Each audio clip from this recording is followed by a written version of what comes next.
Now, very good morning to all of you. This is the mechanical engineering batch for Jharkhand Special for diploma level junior engineering questions. Now, ये practice set questions है जो कि mechanical engineering strength of mechanics से related है. Now, पहला question आप देख रहे हैं. Now, the first question.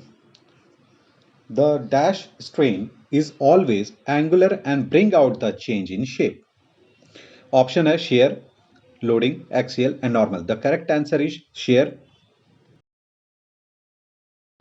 Now the second question, thermal stress is caused when the temperature of a body first is increased, B is decreased, C remain constant and D either 1 or 2. The correct answer is either 1 or 2 because thermal stress is caused due to rise of temperature or fall of temperature. Now the third question, which statements are true for linear, elastic, homogeneous and isotropic material? Now option is there. There are only two independent elastic constant. B, elastic constant are different in orthogonal direction. C, material property are same in everywhere. And D, the material has ability to withstand shock loading. Look first पहले हम लोग ये जानने की कोशिश करेंगे कि आखिर आइसोट्रोपिक मटेरियल होता क्या है. देखिए isotropic material means the identical material properties in all direction in every point given point. इसका मतलब क्या हुआ कि when a specific load is applied at any point of isotropic material it will exhibit the same strength, stress, strain and Young modulus and hardness also in XYZ direction means orthogonal directions. अब देखिए सबसे important बात यहां पर statement wise में देखिए पहला statement जो बोला गया है there are only two independent elastic constant. देखिए आइसोट्रोपिक मटेरियल में टू इंडिपेंडेंट इलास्टिक मटेरियल होता है. So first statement is being correct. Now second में देखिए elastic constant are different in orthogonal direction. ये बिल्कुल ऑपोजिट है क्योंकि आइसोट्रोपिक प्रॉपर्टी में मींस आइसोट्रोपिक प्रॉपर्टी में मटेरियल की जितनी भी प्रॉपर्टीज होती हैं वो सेम होती है in everywhere in all direction at any point. Now C statement देखिए material property are same everywhere, बिल्कुल सही है. नाउ डी पॉइंट देखिए यहाँ पर the material are ability to withstand shock loading, ये भी बिल्कुल करेक्ट है. Now B is a incorrect, A C D are B the correct. तो ऑप्शन देखते हैं हम लोग.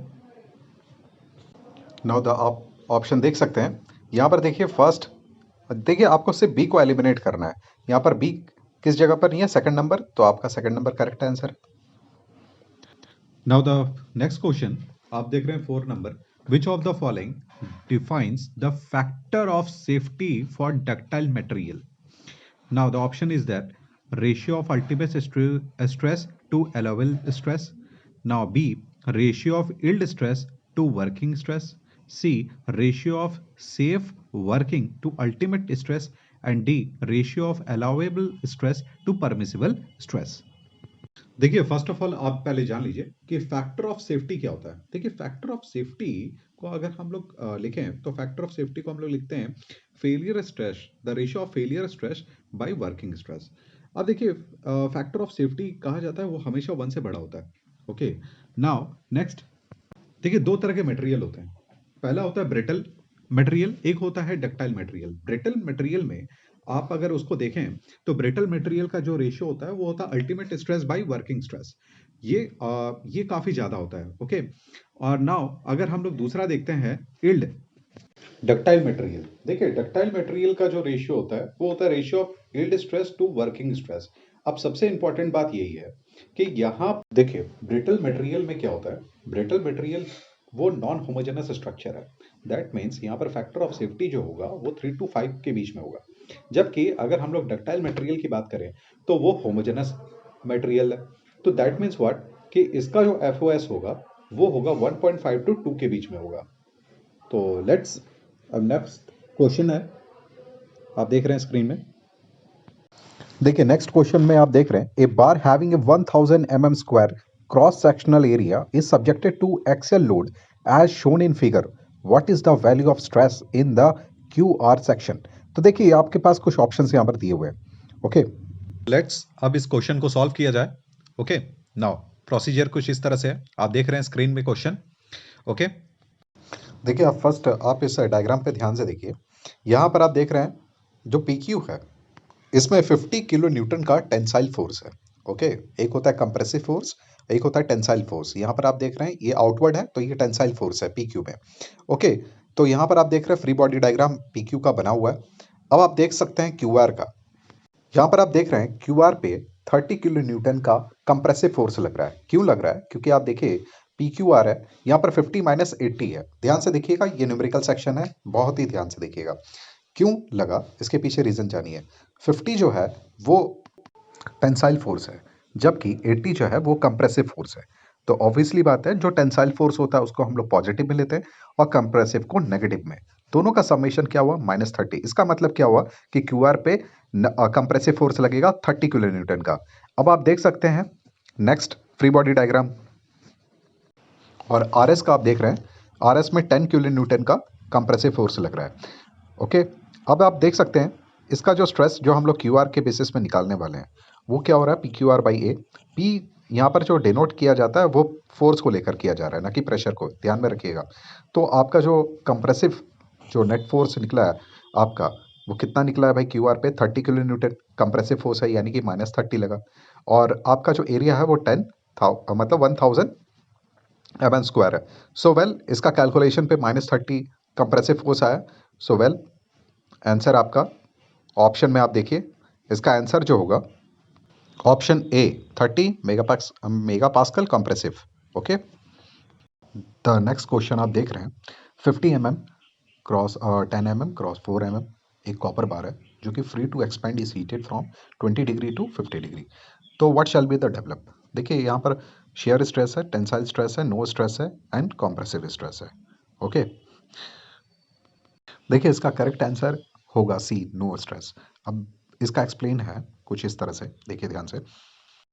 ओके, जैसे आप स्क्रीन में देख रहे हैं, अगर टेम्परेचर किसी भी बार का अगर रेज होता है तो बार क्या हो रहा है? वो फ्री टू एक्सपैंड नहीं हो रहा है। तो बार क्या कर रहा है? ट्राई कर रहा है एक्सपैंड का। तो जिसके कारण वो क्या कर रहा है? एक्चुअल प्रेशर डाल रहा है वॉल पे। उसी वक्त वॉल भी इक्वल एंड ऑपोजिट प्रेशर भी डाल रहा है बार पे, बार में डेवलप हो रहा है। अगर टेम्परेचर अगर ड्रॉप हो जाए बार का, तो बार क्या कर रहा है? वहाँ पर कॉन्ट्रैक्ट करने की कोशिश कर रहा है, जिसके कारण उसमें वॉल को पुल कर रहा है और उसके कारण एक्सर्ट कर रहा है पुलनेस ऑन द वॉल। तो उसी वक्त वॉल भी ऑफर कर रहा है equal and opposite reaction, exerting the pull. तो जिसके कारण क्या हो रहा है? यहाँ पर टेंसाइल स्ट्रेस क्रिएट हो रहा है। तो देखिए ध्यान से, जब टेम्परेचर राइज हो रहा है तो कंप्रेसिव स्ट्रेस हो रहा है, और जब टेम्परेचर डिक्रीज हो रहा है तो टेंसाइल स्ट्रेस हो रहा है। तो इसी कारण अगर इलांगेशन और कॉन्ट्रैक्शन अगर रेस्ट्रिक्ट अगर नहीं हो, तो इसका मतलब वो फ्री है। अगर मटेरियल कोई भी एक्सपीरियंस नहीं करेगा कोई भी स्ट्रेस, तो इसका मतलब है कि वो स्ट्रेन में चला गया। तो that's why option C is will be the correct answer. Okay, now next question. So well, अब नेक्स्ट क्वेश्चन है, A bar is subjected to tensile stress 100 megapascal है and 50 megapascal in the direction of x and y respectively. Strain जो produce हो रहा है direction x का is dash। तो आखिर आपको ये बताना है कि डायरेक्शन x में स्ट्रेन कितना प्रोड्यूस हो रहा है। पॉइजन रेशियो गिवन है। E elasticity of modulus 150 megapascal given है। ओके, सो वेल, अब हम लोग सॉल्यूशन में जा रहे हैं। देख सकते हैं आप स्क्रीन में, strain produce in x direction का एक फॉर्मूला आपके पास गिवन है। तो इसमें क्या किया गया है कि जो भी यहाँ पर वैल्यूज गिवन है क्वेश्चन में, उसको पुट करके इसके आंसर को निकाला गया, जिसका वैल्यू आया 0.5। तो 0.5 is a correct answer. Okay, now next question की तरफ अगर हम लोग जा रहे हैं, तो देख सकते हैं नेक्स्ट क्वेश्चन स्क्रीन में। वेल, नेक्स्ट क्वेश्चन आप देख रहे हैं, एक सॉलिड क्यूब है जिसका फेस है सिमिलर है in equal normal force on all the faces. Ratio आपको बताना है volumetric strain to linear strain of any of 3 axes. Okay, देखिए इसका आंसर काफ़ी कॉमन सेंस से निकल जाएगा, क्योंकि देखिए वॉल्यूमेट्रिक 3 होता है और लीनियर स्ट्रेन 1। तो 3/1 अगर आप करोगे तो ऑब्वियसली बात है 3 आंसर होगा। ओके, नाउ इसके एक्सप्लेनेशन पे ध्यान दीजिए। आप देख सकते हैं volumetric strain bye linear strain, यानी कि E V by E Z E x, आप देख सकते हैं इसका आंसर 3 है। ओके, नाउ सो वेल, बहुत जल्दी strength of mechanics part 2 upload होगा, और आईसी इंजन पार्ट 1 ये भी बहुत ही जल्द अपलोड होने वाला है। सो वेल, आपसे बस इतना ही रिक्वेस्ट है, कि लाइक एंड सब्सक्राइब ज़रूर करें। So well